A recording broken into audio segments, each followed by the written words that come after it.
आज सांगोला नगरीच्या दृष्टीने आणि खास करून भीम विचाराच्या कार्यकर्त्याच्या दृष्टीने आजचा हा ऐतिहासिक असा दिवस आहे। या ऐतिहासिक दिवसाचं औचित्य साधून आज या ठिकाणी भारतरत्न भारतीय राज्यघटनेचे शिल्पकार डॉक्टर बाबासाहेब आंबेडकरांच्या पूर्णाकृती पुतळ्याचं अनावरण आणि त्याचसोबत आदरणीय शहाजी बापूंनी ज्या नेतृत्वाकडून या तालुक्याच्या प्रत्येक प्रश्नाला न्याय मिळवून दिला, या भागातल्या या पाण्याच्या प्रश्नाला न्याय मिळवून दिला, अनेक समाज बांधवांच्या समाजाच्या प्रश्नाला न्याय मिळवून दिला आणि डॉक्टर बाबासाहेब आंबेडकरांच्या या स्मारकाला न्याय मिळवून दिला।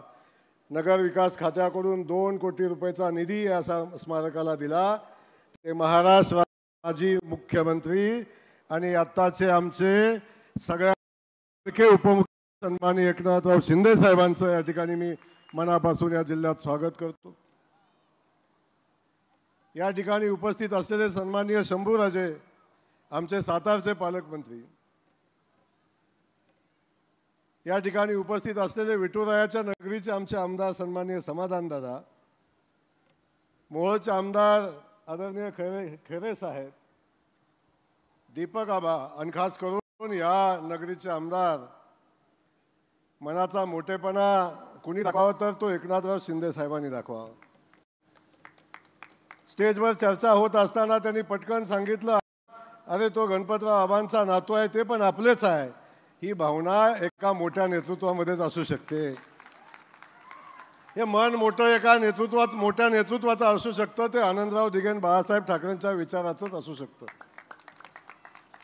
त्यांच्यासोबत स्टेजवरचे सगळे स्मारक समितीचे सगळेच अध्यक्ष आणि सगळे पदाधिकारी, या ठिकाणी उपस्थित असलेले सगळे सन्माननीय सगळे भीमसैनिक, पत्रकार बंधू आणि ज्यांनी हे स्मारक व्हावं म्हणून प्रयत्न केले, ते सगळेच प्रयत्न केलेली सगळीच लोक, यांचं सगळ्यांचं मी मनापासून स्वागत करतो। आज या ठिकाणी पुतळ्याचं अनावरण झालं आणि खऱ्या अर्थानं सांगोला नगरीमध्ये डॉक्टर बाबासाहेब आंबेडकर विचाराला आज न्याय मिळाला असं म्हणलं तर वावगं होणार नाही। अशा पद्धतीचं भव्य दिव्य स्मारक इथं उभं राहताना आपण सगळ्यांनी बघितलं। 2 कोटी रुपयाचा निधी या स्मारकाला दिला। बापू, आपण जे मागितलं ते साहेबांनी दिलंय।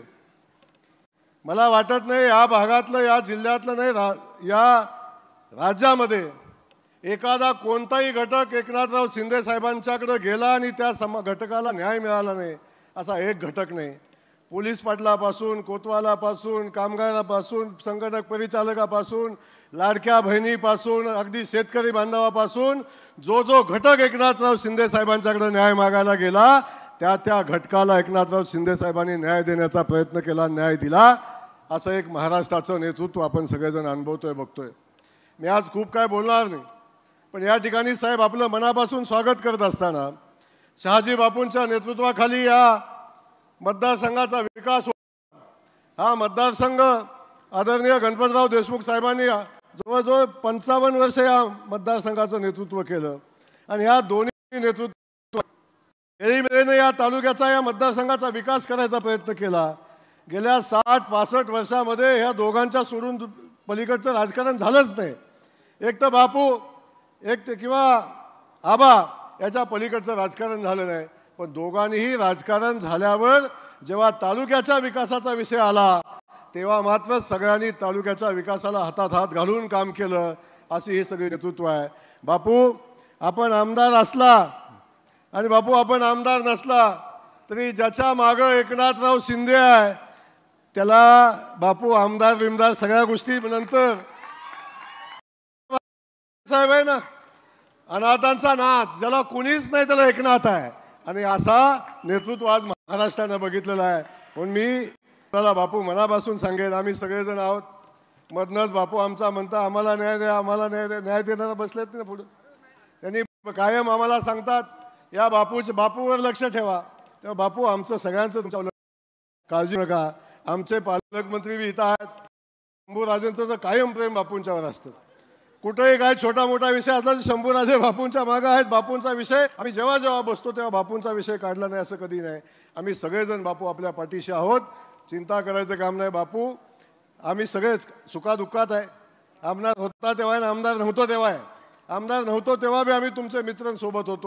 तेच कायम सोबत राहू. समोर सगळे भीमसैनिक बसलेत, सगळी जनता या ठिकाणी बसली. एवढ्या मोठ्या संख्येने समुदाय, या जनसमुदायाच्या वतीनं राज्याचे उपमुख्यमंत्री सन्माननीय एकनाथराव शिंदे साहेबांचा हात एकदा जोर वरती करून जोरदार टाळ्या वाजवून आपण सगळेजण आभार व्यक्त करूया की आपण आम्हाला न्याय दिलात. तुम्ही डॉक्टर बाबासाहेब आंबेडकरांच्या विचाराला न्याय दिला, त्यांच्या स्मारकाला न्याय दिला, इथल्या न्याय दिला. आणि म्हणून बाबासाहेबांचा भव्य असा पुतळा या ठिकाणी स्मारक उभं राहिलं. आपल्याला मनापासून धन्यवाद देतो. आदरणीय देवेंद्र फडणवीस साहेबांनी आपल्या नेतृत्वाखाली हा महाराष्ट्र आता थांबणार नाही, असाच वेगानं पुढे जाईल आणि सगळ्या समाज बांधवांना न्याय देईल अशा पद्धतीची अपेक्षा व्यक्त करतो. आपलं पुन्हा स्वागत करून थांबतो. महाराष्ट्र या आनंदाच्या